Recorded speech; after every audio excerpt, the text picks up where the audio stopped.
Good morning, citizens. Welcome to Brewing TV. I am your host, Jake Keeler. Ich bin your andere host, Michael Dawson. Today we're in Wisconsin's Little Switzerland, New Glarus. That's right. We traveled all night using the stars to guide us. We used Sagittarius to get to New Glarus. And we are here for one purpose and one purpose only. Cheese. No. Yodeling. Try again. Heifers. Oop. Cross-country skiing. Not this time of year. New Glarus Brewing Company, Oh, folks. yeah, that's a good one. It's just up that hill. Yep. We should probably get up there because Yeah. we're supposed to interview Dan and Deb Carey. They're expecting us for a brew day. Nice. Won't you join us, please? All for brew? Brew for all. Let's get going.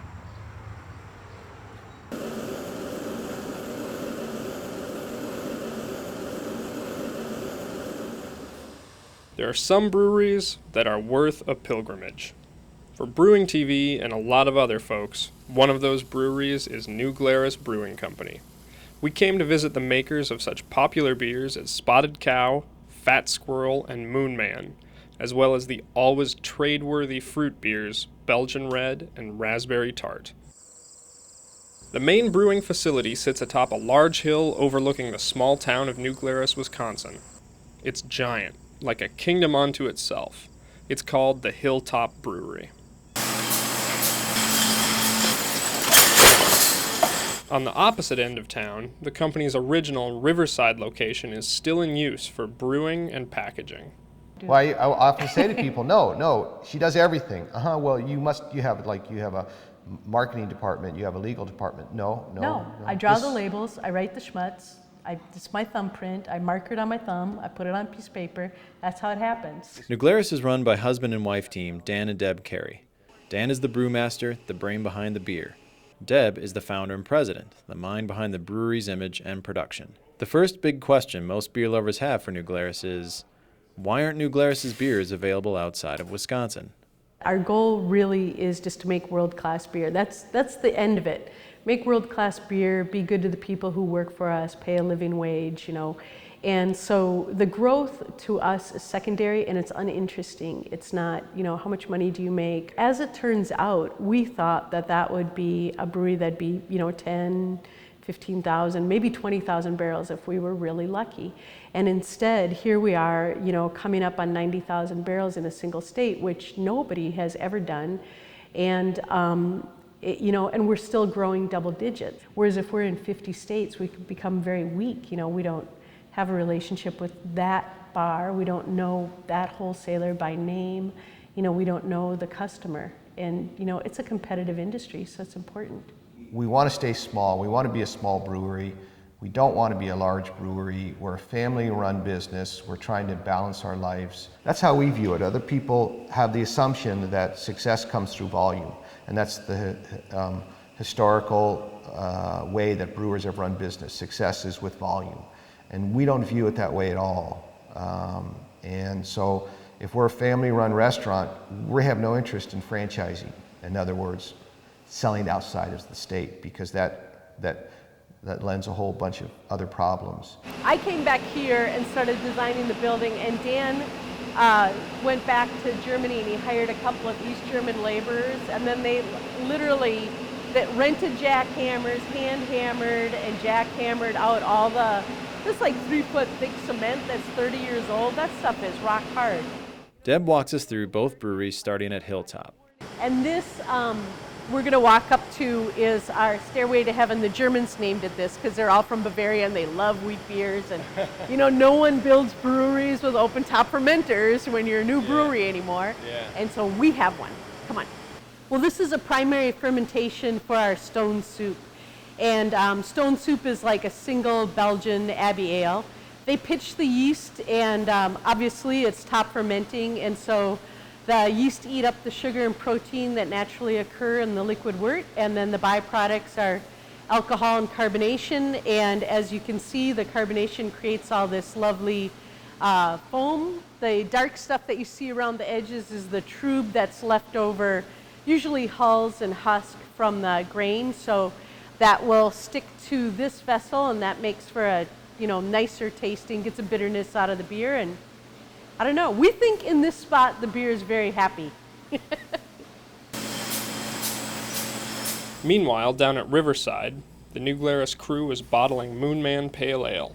We asked the Careys about their portfolio, which includes many great session-strength ales and traditional lagers, and how those beers relate to their more extreme cousins in the Unplugged series. In a lot of ways, the big beers are a reaction to blandness. For years of bland beer, so it's a very American to think if a little is good, then a lot is better. So we've had an arms race in the craft brewing industry, and that's fun. It's fun to brew the beers. It's fun to have people coo about it, and to get written up on the internet. So I enjoy doing it, and it's really not the bread and butter of the brewery. Session beers are the types of beers that I drink when I go out. I'm not going to go out and have pizza with a 9 or 10% alcohol, 100 IBU IPA. There's just no way. I'm going to drink a light lager or a light ale, and that's what I appreciate, and that's what our customers want. We don't design the game.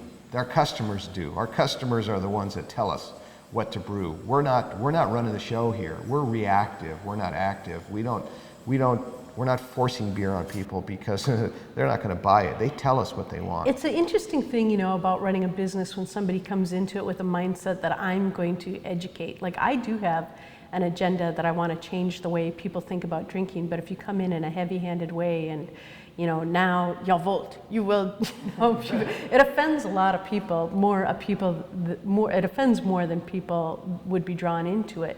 Whereas, like right now, we're running our beer vote on our website, and in less than 24 hours, we had almost 7,000 votes. People have opinions about what they want to drink, and that opinion is important to us, and it's our jumping off point for our beer calendar.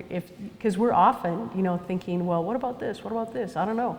And then all of a sudden you get 10,000 votes for something. It's like, wow, I had no idea this. Okay, we'll make that. A beer has to be a reflection of the community. So if you go to San Diego and you see these highly hopped pale ales, I think it fits. It fits with the culture, the quick, fast, extreme culture of California. Around here, I think a nice lager really hits the spot. People that drink American-style light lagers are now moving to our type of beer. And I have a theory that they are more discerning and more critical and have higher expectations than the typical craft beer drinker because they expect consistency, cleanliness of palate, and just a good beer every time. So they're more demanding, but they have much greater allegiance. We also meet Randy Thiel, a former home brewer and former brewmaster at Brewery Ommegang. He is now Director of Quality Control at New Glarus. Here he's taking samples from a fermenter filled with Staghorn Oktoberfest. The beer is about a week away from packaging and requires a round of sensory evaluations before it can be given the thumbs up. So we take measurements all day long. We take samples of every batch of wort that comes out of the brew house. We're making sure that it's clean, that there's no bacteria growing in it. We'll check the color on it, we'll check the gravity reading, we'll check the pH, and basically look for consistency. Because when you check the brewing process early on and make sure that everything's going the way it should, ultimately that makes sure that the finished product, that is the beer in the bottle in the customer's hand, is also consistent. Because when they're spending $7-8 for a 6-pack of Spotted Cow, they're looking for that little window of euphoria that they had each and every time they had it before. So we just have to make sure that it is the same. Before we leave New Glarus, we have to show you this clip. It's a glimpse into the skill of a true beer ninja. Watch closely. The type of people that we want to please are the people that have loyalty. So it just makes common sense. It just makes business sense. Got him.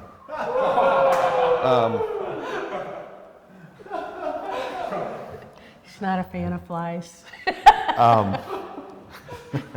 Flies don't belong in a brewery. It just makes, moving right along, it makes business sense to support those that have allegiance to your brewery. Mr. Miyagi ain't got nothing on New Glarus. Well, I gotta say, Dawson, out of all the breweries I've been to in my lifetime, this one's a special one. I agree. It's totally unique. It's totally its own. It reminds me of some breweries I've been to in Europe that were really community-based and parochial, but not in any sort of bad sense of that word, not in any sort of restrictive sense, just like really focused on what they did and serving their immediate surroundings. And it's cool. It's a really impressive depth and breadth of beer in their portfolio, and I can't say this about every brewery's portfolio, but there's not a dud in the bunch. No, And there you can isn't. only get it within the state of Wisconsin. And a lot of these beers, some of the specialty beers that we had, they were so gracious to let us try. You can only get here at the brewery. Yeah. And We got- again, great examples of the style. We got to do a bench test with Randy and Dan for Yeah. the Glarus, which is not quite released yet, so that was really cool. Yeah, we were the first non-New Glarus people to ever try it. Every beer lover at some point in their life is going to make a pilgrimage to taste a beer they can't get someplace else, to go visit a brewery that they love but they've never seen. And you could do a lot worse for a destination than New Glarus, Wisconsin. Yeah, put it at the top of your list, people. Seriously. I guarantee you will not be disappointed from having the full access to the brewery, which is open to the public, to be able to walk around, to see the amazing brewery that they've got here, to the incredible portfolio of beers, which some you can only get here at the brewery. Yeah, not just within the state of Wisconsin, but like in the bottle shop in the basement of the brewery in New Glarus. It's right up Nowhere there. else. It's in the top 5, at least. 3, Top 2. it's number 1, all for brew. Brew for all.